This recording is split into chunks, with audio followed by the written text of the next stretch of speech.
আসসালামু আলাইকুম। প্রিয় দর্শক, অন্য মঞ্চের আলাপচারিতায় আপনাদের সকলকে আমন্ত্রণ জানাচ্ছি। আসসালামু আলাইকুম। আজকে এই মুহূর্তে আপনাদের কাছে সামনে উপস্থিত হলাম। তো থাম্বনেল দেখেই আপনারা অনেকে আজ করতে পেরেছেন যে আমি কি বুঝাতে চেয়েছি। জিয়ার মাজার বা কবর যেটাই বলেন সেটা থাকবে কি না, আসলে সেটা আওয়ামী লীগ ভেঙে দেবে বা আওয়ামী লীগ ভাঙবে সে কথা বুঝাতে চাইনি। এই যে মৌলবাদী শক্তি 5ই আগস্টের পরে 5ই আগস্ট বঙ্গবন্ধুর বাড়ি 32 নম্বর বাড়ি জ্বালিয়ে দিল। এরপরে ফেব্রুয়ারিতে বিএনপির সহযোগিতায় ওই যে জনতার মেয়র বলে না, খোকা সাহেবের ছেলে, ওনার সহযোগিতায় ওনার অর্থায়নে 32 নম্বর বাড়ি ভেঙে গুড়িয়ে দিল। বিএনপি কিন্তু কিছুই বলেনি, চুপচাপ ছিল। 5-7 দিন পরে যখন মানুষজন যখন চিল্লাচিল্লি করলো, যখন কথা বলছো, তখন বিএনপি বলছে আমরা তো চাইনি, কিন্তু বিএনপি এটা পুরোপুরি চাইছিল।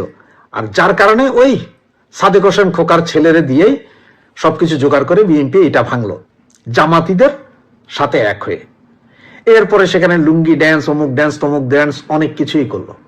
তো এখন গত 16 বছরে আওয়ামী লীগ তো দুর্দান্ত দাপটে ছিল। তারা কি কখনো কি জিয়ার মাজারে আক্রমণ করতে গিয়েছিল?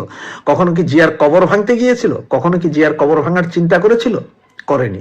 বা জিয়ার কবরে ডিজে না পার্টি করেছিল? করেনি।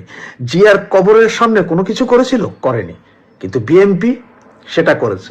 সুতরাং কি বলবেন, এই যে মৌলবাদী শক্তি বলতে আমরা যেটা বলি জামাত, হিজবুত তাহরির বাইরে, এইটা না, স্বাধীনতা বিরোধী শক্তি। বিএনপি নিজেও স্বাধীনতা বিরোধী শক্তি, যদিও তারা বলে যে তাদের দলের নেতা সাবেক রাষ্ট্রপতি তিনি মুক্তিযোদ্ধা ছিলেন। কিন্তু উনি যদি মুক্তিযোদ্ধা থাকতেন, যদি 2 লক্ষ মা বোনের ইজ্জত হারানোর মধ্যে খালেদা জিয়াও একজন হতেন, যদি ওনারা আসলে এই দেশটাকে স্বাধীনই চাইতেন, তাহলে তো 32 নম্বর ভাঙা বা 32 নম্বরে যাওয়ার কাউকে ওনারা বাধা দিতেন না। কেনই বা দিবেন? কারণ ওনারা তো মুক্তিযুদ্ধের সপক্ষের শক্তি না। সুতরাং এখনো আপনারা যারা বিভ্রমে আছেন যে মুক্তিযুদ্ধের সপক্ষের শক্তি এই বিএনপি, তারা আমি বলবো এখনো দুগ্ধপোষ্য শিশু। এরা মৌলবাদীদের বাবা হচ্ছে যে এরাই আজকে স্বাধীনতার সমস্ত জিনিসপত্র ভাঙচুর করছে। আপনি যত জায়গায় দেখবেন, সারা বাংলাদেশের যেখানেই দেখবেন মুক্তিযুদ্ধের স্মারক, ভাস্কর্য, অমুক তমুক যা ভাঙা হয়েছে সব কিছুতেই বিএনপির কিন্তু 90% হাত আছে। তাদের শক্তি সামর্থ্য দিয়ে তারা এটা করেছে। সুতরাং এই বিএনপি নেতাদের বলতে চাই, এই যে আজকে আপনারা বঙ্গবন্ধুর বাড়িতে বা বঙ্গবন্ধুর কবরে, ওই শহীদদের কবরে যা করছেন, তা আগামী কিছুদিনের ভিতরে যে এই মৌলবাদী বাকি আপনাদের ভাই বন্ধুরা যারা মৌলবাদী আছে, তারা যে আপনাদের ওটাতেও ভাঙচুর করবে না, তার কি কোনো গ্যারান্টি আছে? আওয়ামী লীগ তো নাই। সুতরাং এই মৌলবাদীরা যে আপনাদের এগুলো ভাঙচুর করবে না, তার গ্যারান্টিটা কোথায়? আজকে নায়ক নায়িকা সবাই তারা যখন বঙ্গবন্ধুর কথা বলে একটা জুতা নিক্ষেপ কর্মসূচি করেন। আরে বঙ্গবন্ধু আওয়ামী লীগের না, বঙ্গবন্ধু আমাদেরকে স্বাধীন করে দিয়ে গেছেন, বঙ্গবন্ধু আমাদের একটা পাসপোর্ট দিয়ে গেছেন, বঙ্গবন্ধুর নেতৃত্বে এই দেশ স্বাধীন হয়েছে। কই সেই বঙ্গবন্ধুর জন্য অনেকেরই আবদার, ভালোবাসা থাকতে পারে। এই দিন না, আরো দিন আছে। এই দিনের নিবেন আপনারা সেই দিনেরই কাছে, যেই দিন জিয়াউর রহমানের কবরটা হয়তো এই মৌলবাদী শক্তি ভেঙে দিবে, তখন আপনারা কাউরে কিছু বলার থাকবে না। ওই 3 মহিষের মতন আর শিয়ালের মতন। ধন্যবাদ। 25শে ডিসেম্বর ক্রিসমাস ডেতে তারেক রহমান সাহেব, যিনি বর্তমানে আওয়ামী লীগের অ্যাবসেন্সে বাংলাদেশের সবচেয়ে বেশি মানুষের যে সংগঠন, সেই সংগঠনটি বাংলাদেশ জাতীয়তাবাদী দল অর্থাৎ বিএনপির ডিফ্যাক্টো প্রধান।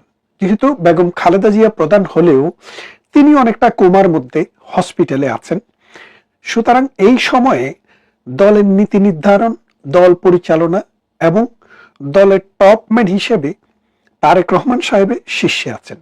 তো তিনি দীর্ঘ 17 বছর ব্রিটেনে প্রবাস জীবন অতিবাহিত করার পর অথবা এক্সাইলে থাকার পর 17 বছর পরে বাংলাদেশে পাড়ি জমিয়েছেন। বাংলাদেশে গিয়ে তিনি 30 মিনিটে একটি বক্তৃতা দিয়েছেন।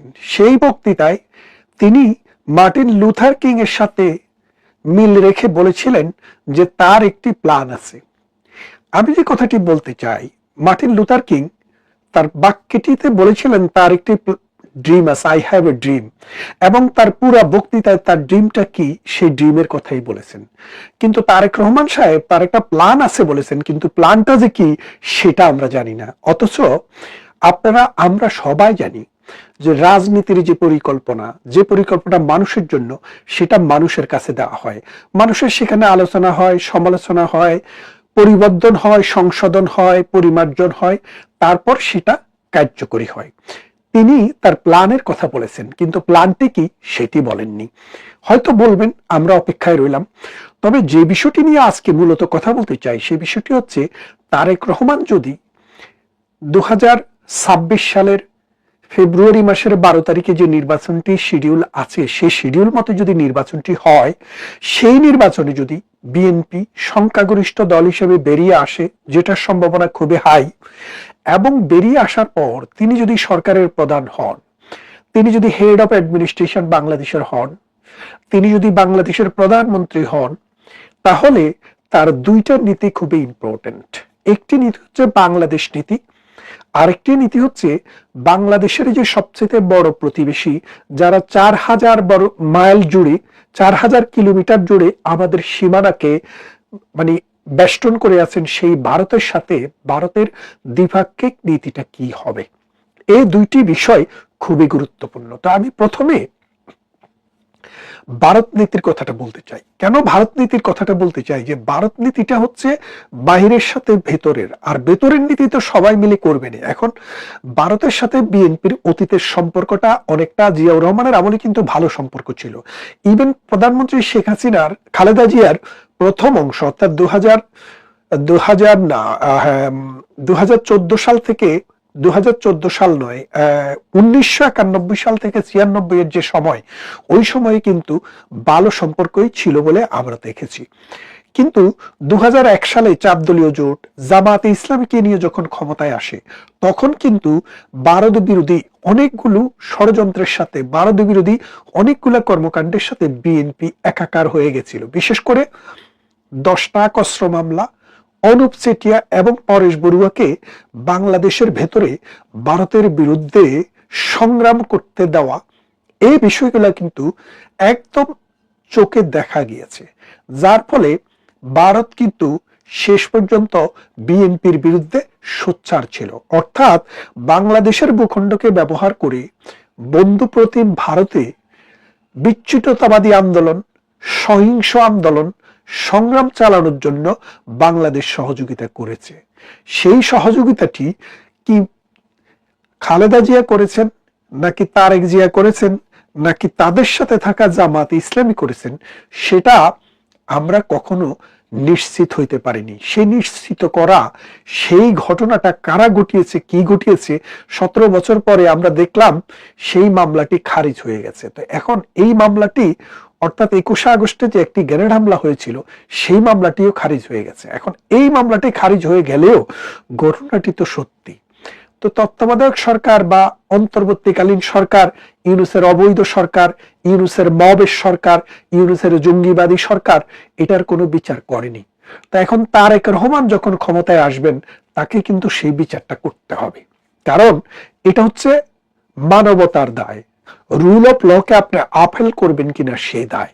আমি শুনতে চেয়েছিলাম তারেক রহমানের কাছে তিনি মবের বিরুদ্ধে কথা বলবেন, তিনি রুল অফ ল এর পক্ষে কথা বলবেন, তিনি বন্ধুপ্রতিম দুইটি রাষ্ট্রের সমান্তরাল ভাবে নিজেদের স্বাধীন সার্বভৌম কাঠামোর ভেতরে বন্ধুত্বপূর্ণভাবে চলবেন।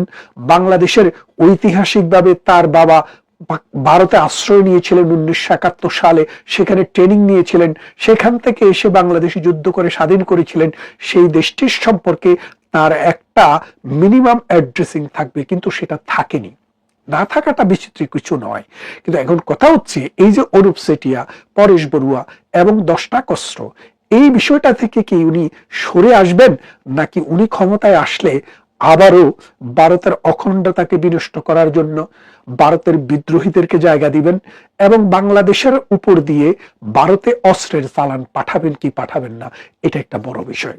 আমরা সাম্প্রতিক সময়ে বিএনপিকে যারা গত 17 বছরে সার্ভিস দিয়েছে, জামাতে ইসলামীকে যারা সার্ভিস দিয়েছে, সেই গোষ্ঠীদের দুইজনের একজন হলো ওই যে আমাদের মোফাসসেল ভাই বলে যে ইল্লু এবং পিঙ্কু। তারা কিন্তু বলতে শুরু করেছেন, তারা বলেছেন যে তারেক রহমানের ভারতের সাথে একটি সমঝোতা হয়েছে, আওয়ামী লীগের সাথে সমঝোতা হয়েছে কিনা তারা কনফার্ম করতে পারেননি। আমরা বলতে চাই আওয়ামী লীগের সাথে কোনো সমঝোতার ইস্যু নেই। বাংলাদেশ স্বাধীন দেশ, এই দেশের আওয়ামী লীগও একটি দল, বিএনপিও একটি দল, কিন্তু ভারত একটি বিদেশি শক্তি। যেহেতু বর্তমান সরকার যেটি ক্ষমতায় আছে, এদের প্রভু হচ্ছে বিদেশে, কারণ আমেরিকা, ভারত, ব্রিটেন অথবা অন্যান্য আরো কোনো দেশ, পাকিস্তান। এখন এই জন্যই বিদেশিদের সাথে সম্পর্কটা খুবই গুরুত্বপূর্ণভাবে দেখা দিয়েছে। এখন বাংলাদেশে সাম্প্রতিক সময়ে ডক্টর ইউনূস ক্ষমতায় নেওয়ার পর প্রথম দিকে যারা ভেবেছিলেন ছাত্র জনতার অভ্যুত্থান, এটা কিন্তু তারা আস্তে আস্তে বুঝতে শুরু করেছেন যে না, এটা সাম্প্রদায়িক একটা শক্তির অভ্যুত্থান। পাকিস্তানের মন্ত্রী, এমপি, আর্মি, নৌবাহিনী প্রতি সপ্তাহে সপ্তাহে বাংলাদেশে এসছে এবং পাকিস্তানকে বিনা ভিসায় বাংলাদেশে আসার পারমিশন দেওয়া হচ্ছে। পাকিস্তানের জাহাজকে বিনা পরীক্ষায় বন্দর অতিক্রম করার সুযোগ দেওয়া হচ্ছে। এর ফলে দেখা যাচ্ছে যে পাশার দানটা উল্টে গেছে। যেই বাংলাদেশ পূর্বমুখী সেটা এখন পশ্চিমমুখী হবে। এখন যেই বাংলাদেশ পশ্চিমমুখী সেটা পূর্বমুখী হবে নাকি উত্তরমুখী না দক্ষিণমুখী হবে, সেটা দেখার একটা বিষয় রয়েছে। এখন আজকের বাংলাদেশের যে অবস্থা, তিন দিক থেকে ঘিরে থাকা ভারতবর্ষ, এই ভারতবর্ষের সাথে বাংলাদেশের রাজনৈতিক নেতৃত্ব, যারা রাষ্ট্র পরিচালনা করেন, তাদের সম্পর্কের সীমারেখার উপরে ভিত্তি করে এই দেশের সুস্থতা, এই দেশের উন্নয়ন এবং এই দেশের অগ্রযাত্রা। কারণ আমরা দেখেছি গতকালও আমাদের যে উপদেষ্টা, যিনি অর্থনৈতিক উপদেষ্টা, তিনি বলেছেন যে ভারত থেকে 50 লক্ষ মেট্রিক টন চাল আমদানি করবেন। সাংবাদিকেরা জিজ্ঞেস করলেন যে ভারত বিরোধিতার এই যুগে, এই মৌলবাদীদের এই আস্ফালনের যুগে ভারত থেকে কেন আনা হবে? তিনি বললেন যে প্রতি কেজিতে 10 টাকা কম। ভিয়েতনাম থেকে আনতে গেলে 10 টাকা বেশি পড়ে, ভারত থেকে আনতে গেলে 10 টাকা কম পড়ে। এই অর্থনীতিবিদ নিজে যে কথাটি বলেছেন, এটি একটি স্বচ্ছ কথা। আমরা বহুবার বলে এসেছি, ভারতের সাথে আমাদের যে 8 থেকে 10 বিলিয়নের যে ট্রেড, এই ট্রেডিংটা বাংলাদেশিরা করে শুধুমাত্র ভারতের কাছ থেকে কম দামে পাওয়া যায় বলে। যদি ভারত থেকে এর চেয়ে কম দামে কোথাও পাওয়া যেত, তাহলে ভারতকে আমরা কখনো, এই বিএনপি গভর্নমেন্ট, এই জামাতি গভর্নমেন্ট অথবা এই ডক্টর ইউনূসের অবৈধ গভর্নমেন্ট কখনো সাপোর্ট করতো না। এখন এই বিষয়টা আমি এই জন্য তুললাম যে ভারত নীতিটা বিএনপির কি হবে সেটা কিন্তু নির্বাচনের আগেই মানুষের কাছে খোলাসা করা দরকার। আমরা বুঝতে চাই যে প্রতিবেশীদের সাথে কিভাবে ডিলিংস হবে, নাকি ওই যে মৌলবাদী গোষ্ঠীর এই সন্ত্রাস সাম্প্রদায়িক যে শক্তি বাংলাদেশে মাথাচাড়া দিয়ে উঠেছে, তারা বলেছে চোখে চোখ রেখে কথা বলবে, ভারতের 7টি স্টেটকে অকেজো করে দিবে, তাদেরকে নিজেদের মানচিত্রের ভিতরে ঢুকিয়ে ফেলবে, বাংলাদেশ মানে ভারতের এই অঞ্চলগুলো ল্যান্ডলক।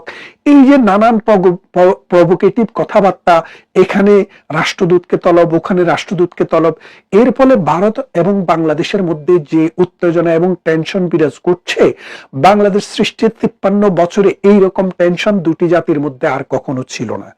এখন এই টেনশন দূর করার ক্ষেত্রে রাষ্ট্র কতটা সাকসেসফুল হয়, কারণ আপনি দুইটা দেশ, প্রতিবেশী দুইটা দেশের মধ্যে যুদ্ধংদেহী অবস্থায় বিরাজ রেখে কখনো আপনি এই আশা করতে পারেন না যে আপনার রাষ্ট্রের সুষম বিকাশ হবে, যেখানে আপনি এককভাবে 10 বিলিয়নের মতো তার সাথে ট্রেড করেন। এখন বাংলাদেশের অর্থনীতি, বাংলাদেশের রাজনীতি, বাংলাদেশের সমাজনীতি, বাংলাদেশের শিল্প, সাহিত্য, সংস্কৃতি সবকিছুর সাথে কিন্তু ভারতের একটা একদম ক্লোজলি কানেক্টেড। কেন কানেক্টেড? আমাদের যে কবির পাশে এই শাহরাহাদিকে যেখানে কবর দেওয়া হয়েছে, সেই নজরুলের জন্ম ভারতে, বেড়ে ওঠা ভারতে, তিনি নির্বাচনও করেছিলেন 1922-23 সালের দিকে ভারতে।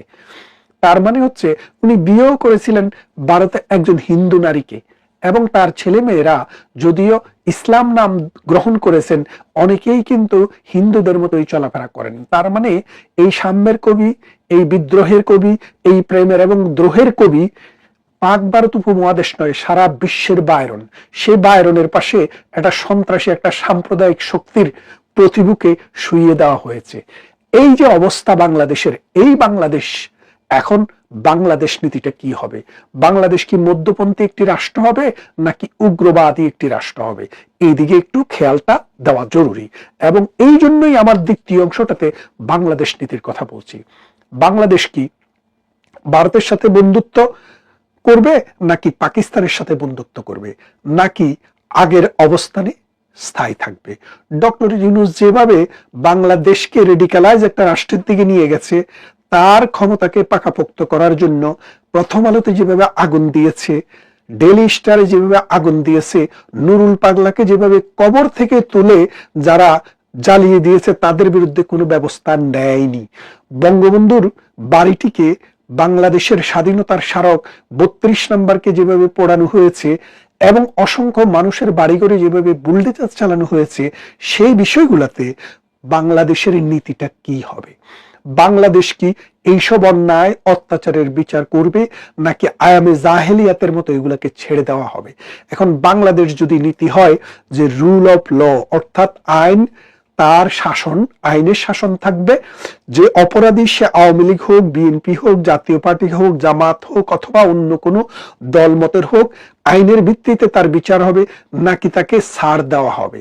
যদি তাকে ছাড় দেওয়া হয়, বিচার যদি তার করা না হয়, যদি বিচারের সংস্কৃতি না থেকে বিচারহীনতার সংস্কৃতিটা বাংলাদেশে প্রলং হয়, তাহলে আগামী দিনের দেশ তারেক রহমানের পক্ষে পরিচালনা করা খুব দুরূহ হয়ে পড়বে। এখন এই জন্য আমরা বুঝতে চাচ্ছি প্রতিবেশীর সাথে সম্পর্ক, পাশাপাশি ইন্টারনাল রাষ্ট্রের রাষ্ট্র পরিচালনার নীতিটা কি হবে? এই সাম্প্রদায়িক শক্তি, এই রাজাকার শক্তি তোষণ, এই স্বাধীনতা বিরোধীদেরকে তোষণ, নাকি 1971 সালের মহান মুক্তিযুদ্ধে জিয়াউর রহমানেরা যে যুদ্ধে অংশগ্রহণ করেছিলেন, যে যুদ্ধ পরিচালনা করেছিলেন, তাদের নেতৃত্বের প্রতি শ্রদ্ধা রেখে মুক্তিযুদ্ধের অসাম্প্রদায়িক চেতনা, গণতন্ত্র, সমাজতন্ত্র, জাতীয়তাবাদ টিকে থাকবে, নাকি ইসলামী প্রজাতন্ত্র, পাক বাহিনীর দিকে মুখ করে দেশটাকে মানে ডানপন্থার দিকে নিয়ে যাওয়া হবে? সেই বিষয়টা একটা গুরুত্বপূর্ণ বিষয়। কারণ আমাদের যে সংস্কৃতি, আমাদের অসংখ্য যাত্রা শিল্পী রয়েছেন, আমাদের অসংখ্য জারি গানের শিল্পী রয়েছেন, মুর্শিদি মারফতি কীর্তনের শিল্পী রয়েছেন, বাউল রয়েছেন, বাটিয়ালি বাওয়াইয়া গাওয়ার লোক রয়েছেন, নৃত্যশিল্পী আছেন, গায়ক আছেন, নায়ক আছেন। এদের জীবন কিন্তু আজ একদম রসাতলে। তারা গান করতে পারছে না, বাউলরা নাচতে পারছে না, নর্তকেরা নাচতে পারছে না, যেখানে সেখানে নারীদের ক্রিকেট ম্যাচে হামলা হচ্ছে, বিভিন্ন মন্দিরে হামলা হচ্ছে, মসজিদে ভিন্ন মতের হইলে হামলা হচ্ছে, কাদিয়ানীদের বিরুদ্ধে হামলা হচ্ছে, হামলা হচ্ছে বিভিন্ন ফির ফকিরের মাজারে। এই যে অবস্থাটা, এটা কিন্তু টোটালি পাকিস্তানপন্থী, ডানপন্থী, আফগান বেসড একটা ফর্মুলা। এখন তারেক রহমান এই ফর্মুলাতেই থাকবেন, নাকি 1991 সাল থেকে 1996 সাল পর্যন্ত বেগম খালেদা জিয়ার নেতৃত্বে যে সরকার ছিল সেই নীতি আদর্শে পেরে যাবেন? সেটা এখন দেখার ব্যাপার, এবং সেটার উপরেই বাংলাদেশের ভবিষ্যৎ এবং বাংলাদেশের সামনের দিন কেমন যাবে, বাংলাদেশ কোথায় যাবে, সেটা নির্ভর করে। আমরা দেখি তারেক রহমানের যদি শুভ বুদ্ধির উদয় হয়, তাহলে বুদ্ধির মুক্তি, চিন্তার স্বাধীনতা, বহুমাত্রিক চেতনা, অসাম্প্রদায়িক চেতনা, প্রতিবেশীদের সাথে সুসম্পর্ক এবং গণতান্ত্রিক হেরিটেজের প্রতি, মুক্তিযুদ্ধের প্রতি সম্মান দেখিয়ে তিনি নীতি প্রণয়ন করবেন, যেটা ভোটের আগেই মানুষের কাছে দিবেন বলে আমরা বিশ্বাস করি। এবং উনার শুধু একটা প্ল্যান আছে, পরিকল্পনা আছে বললে হবে না, সেই পরিকল্পনাটা কি সেটা দেশের মানুষকে খোলসা করতে হবে। তা না হলে মানুষ অন্ধকারে থাকবে, বিভ্রান্ত থাকবে।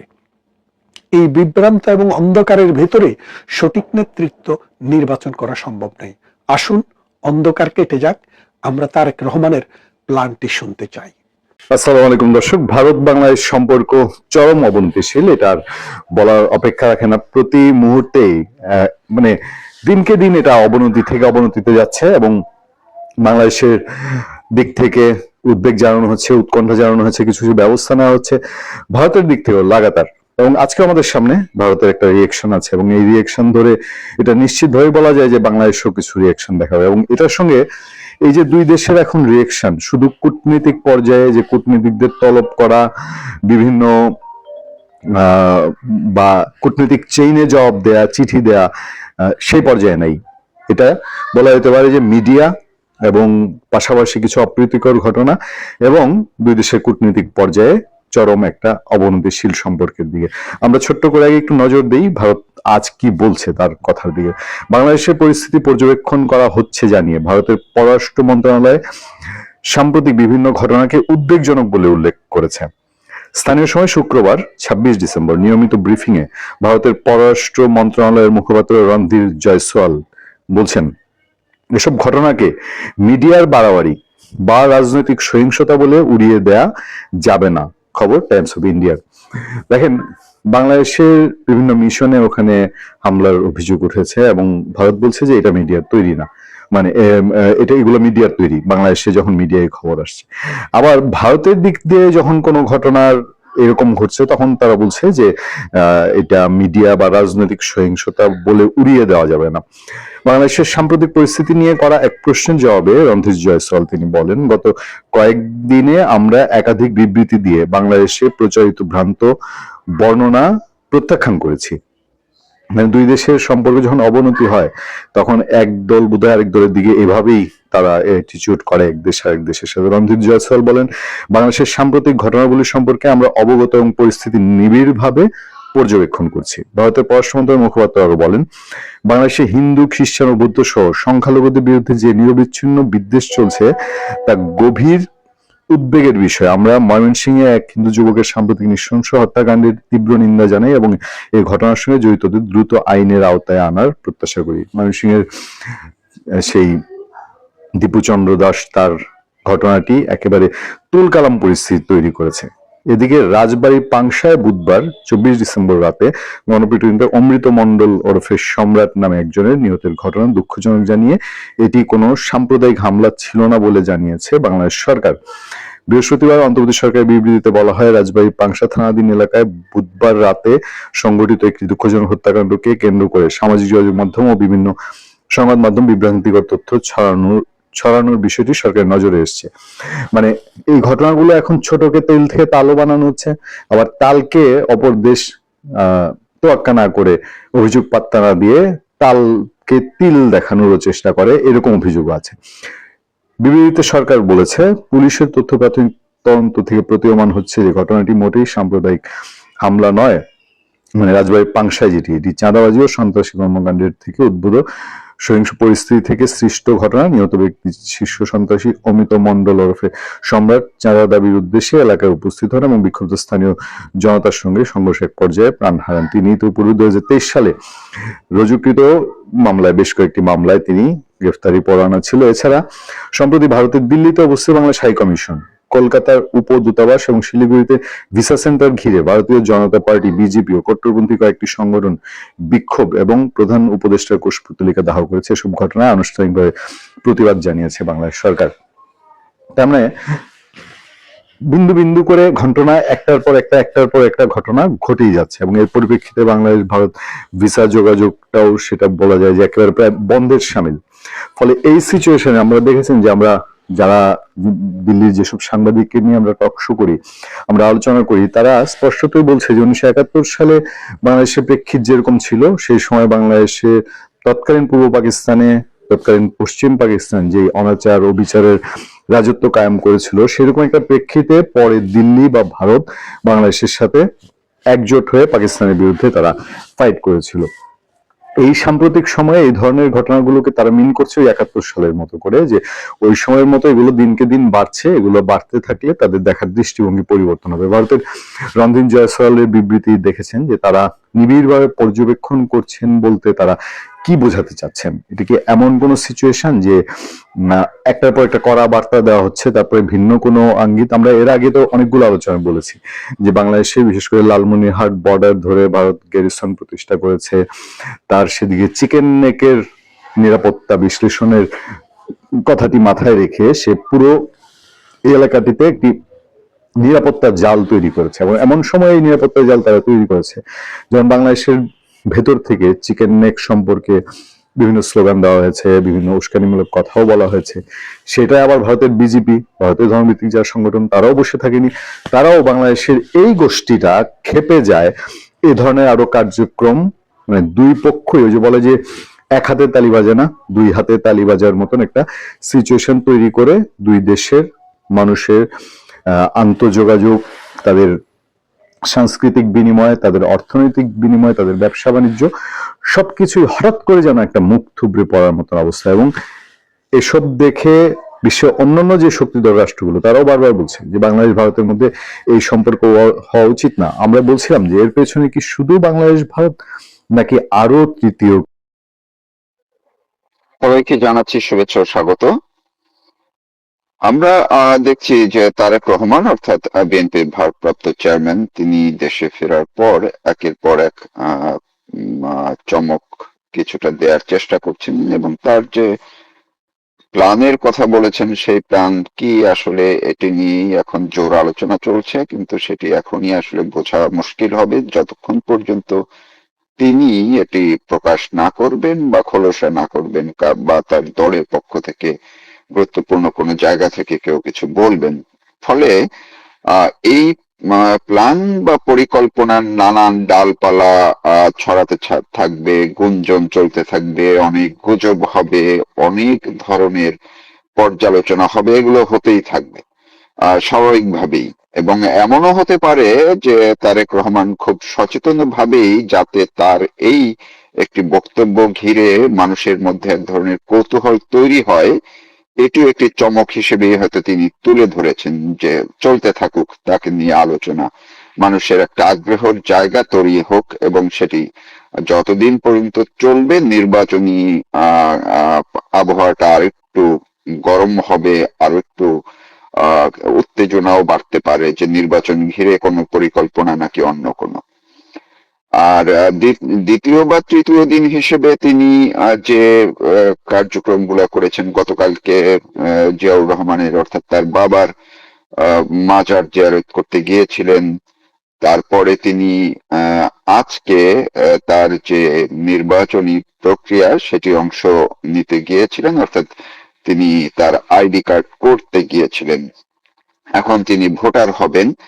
যদিও একটি বড় প্রশ্ন কিন্তু উঠে গেছে ইতিমধ্যেই, যে যেখানে চূড়ান্ত ভোটার তালিকা নির্বাচন কমিশন আগেই ঘোষণা করে ফেলেছে, সেখানে এখন বিশেষ ব্যবস্থায় এই যে ভোটার হওয়া, এটি নিয়ে একটি প্রশ্ন আছে। যদিও আইনগত দিকটি কতটা কি সেটি বুঝবার ব্যাপার আছে, কেউ কেউ ব্যাখ্যা দেওয়ার চেষ্টা করেছেন যে আইনে এটি আছে, নির্বাচন কমিশনের আইনে এটি অন্তর্ভুক্ত আছে, বিশেষ কোনো ব্যক্তি বিশেষ কোনো পরিস্থিতিতে নির্বাচন কমিশনের এখতিয়ার আছে, এটি তাদের ব্যবস্থা করতে পারে। কিন্তু যদি ভোটার তো ভোটারই, অর্থাৎ রাষ্ট্রপতি, প্রধানমন্ত্রী বা বিশেষ ভিভিআইপিদের যেমন এক ভোটের যে মূল্য, আবার একদম সাধারণ একজন মানুষের ভোটের মূল্য কিন্তু একই, একটি ভোটই।